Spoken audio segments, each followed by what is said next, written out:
गुरु तुम हो ज्ञानी ज्ञान के दाता, मुनि गुरुवर को करके प्रणाम गाऊं मैं, ध्याऊं मैं सुबह शाम। तुलक सागर एक नाम एक नाम। जहां सब व्यवस्थाएं नौकरों के द्वारा होती हों, अरे उस घर की लड़की लाके मैं अपने घर को बर्बाद नहीं करना चाहता हूं। अरे मुझे तो वो लड़की चाहिए जो अपने हाथ से खाना बनाना जानती हो और अपने हाथ से अपने द्वारा लोगों का अभिवादन करना जानती हो। मुझे सुंदरता नहीं चाहिए भाई साहब, हमको संस्कारित लड़की चाहिए, संस्कार वाला घर चाहिए, ऐसा संस्कार वाला घर। अरे ये दौलत तो आज है, कल ना रहेगी। और जिस दिन दौलत ना रहेगी, नौकरों को छूटने में ज्यादा देर नहीं लगा करती है। लेकिन बेटी के साथ यदि संस्कार है तो दौलत रहे या ना रहे, ध्यान रखना, ये रुपए पैसे घर की लक्ष्मी नहीं, मेरी बहू मेरी घर की लक्ष्मी हुआ करती है। उससे बड़ा धन दुनिया में कोई दूसरा। अपनी बेटियों को ये सिखाया है आपने। खाना बनाना नहीं आता तुम्हारी लड़कियों को, ध्यान रखना। जो पत्नी, महिलाओं को कुछ सीखना चाहिए या नहीं सीखना चाहिए, अब मुझे नहीं पता कि अब स्कूलों में होम साइंस पढ़ाई जाती है या नहीं पढ़ाई जाती है, लेकिन महिलाओं को, बालिकाओं को, अपनी बेटियों को कुछ सिखाओ या ना सिखाओ, अच्छा खाना बनाना जरूर सिखाइए, अच्छा भोजन बनाना जरूर सिखाइए। कोई कला आए या ना आए, पाक कला आपकी बच्ची को जरूर आना चाहिए। और लड़कियों को ही नहीं, वक्त पड़े तो लड़कों को भी खाना बनाना ये कोई छोटा काम नहीं है। आप ये मत समझो खाना बनाने से हमारा स्टेटस गिर जाएगा, नहीं मेरे भाई। अरे वही पति पड़ोस में खाने जाता है, वही पति ढाबे का खाना पसंद करता है, वही पति रास्ते में खड़े हुए ठेलों पर खाता है जिसकी पत्नी को अच्छा खाना बनाना नहीं आया करता है। आप अच्छा बनाइए, बाजार से भी अच्छा बनाइए। कौन है जो बच्चा बाहर जाकर खाना खाएगा? लेकिन मम्मियों को टाइम कहां है, वो अपनी किटी पार्टी में लगी हुई है।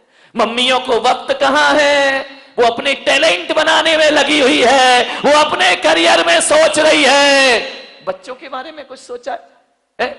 किटी पार्टी में यहां घूमना, वहां जाना, ये करना, ये सजना, ये संवरना, यहां वहां, टाइम ही नहीं है मम्मी के पास। ध्यान रखिए, क्या संस्कार देंगी आप लोग? नहीं, मैं आपकी बात नहीं कर रहा हूं। कितनी खुश हो जाती है बंबई वाले के नाम से, वाह मजा आ गया। ध्यान रखिए, वक्त नहीं है बच्चों के लिए आपके पास। बच्चा स्कूल से आता है, मम्मी मम्मी भूख लगी, मम्मी भी टीवी स्टाइल में आ जाती है, बेटा 2 मिनट मैगी लाई, मैगी खिला रहे हो उसको। विचार करिए, रोटी बनाना नहीं आती है, खाना बनाना नहीं आता है, खाने में निपुण होना चाहिए हर नारी को। ये भारतीय संस्कृति है। मान्यवर,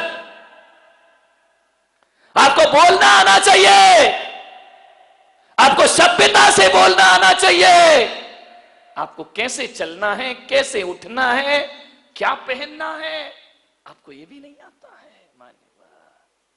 अच्छे कपड़े पहनो सभ्यता के। ये अश्लील कपड़ों से थोड़े देर का अट्रैक्शन तो होता है, लेकिन आपको समाज में इज्जत मिलने वाली नहीं है। अच्छे कपड़े पहनाइए। ऐसे वस्त्र पहनती हैं बालिकाएं जिन्हें देखकर शर्म से हम संतों को माथा झुकाना पड़ता है, ध्यान रखिए। और माताएं ऐसे बच्चों को छूट दे दिया करती हैं, ऐसी बालिकाओं को छूट दे दिया करती हैं, ये बहुत दुखदाई है, ध्यान रखना। मान्यवर, सभ्यता के एक बात ध्यान रखना, मम्मी सिखा रही है, पापा सिखा रहे हैं, दोस्त सिखा रहे हैं, मेरी बेटी क्या बनेगी? मिस वर्ल्ड बनेगी, वाह, विश्व सुंदरी बनेगी, मिस वर्ल्ड, मिस यूनिवर्स।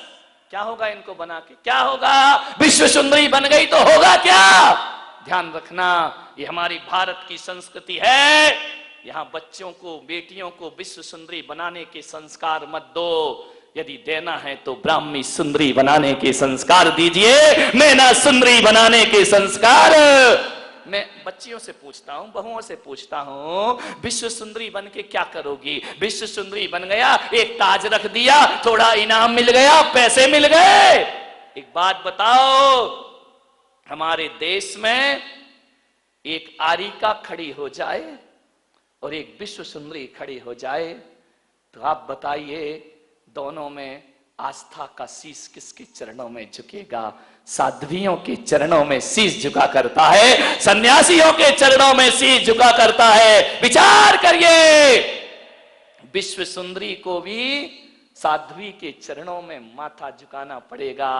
तो एक बात याद रख ले, मेरे देश की बेटियां, मिस यूनिवर्स, मिस वर्ल्ड बनने में हमारा गौरव नहीं है। अरे सीता, मैना और अंजना बनने में हमारा गौरव हुआ करता है। जिनके मंदिर बनाए जाते हैं, जिन्हें श्रद्धा से शीश झुकाया जाता है। ये पाठ पढ़ाओ अपने बच्चों को, कहानियां सुनाओ महापुरुषों की। नहीं, वो मोबाइल पकड़ा दिया है, ऐसी चीजें देखते हैं जो देखना नहीं चाहिए। बच्चे समय से पहले जवान हो रहे हैं, बच्चों को वो सब मालूम है जो पहले 18 साल 19 साल के बाद मालूम हुआ करता था। वो 5 साल के बच्चे को सब, ये हालात है हमारे घर के। टीवी देखते हैं, इंटरनेट, कंप्यूटर, ये वरदान है, लेकिन इनका दुरुपयोग किया तो जिंदगी के लिए बहुत बड़े अभिशाप हुआ करते हैं। ध्यान रखिए, इन साधनों का उपयोग कैसे कर। पहले के जमाने में क्या होता था, एक टीवी होती थी, पूरा घर बैठ करके उस टीवी को देखता था। वही चीजें देखी जाती थी जो 4 लोग बैठ के देख सकते थे।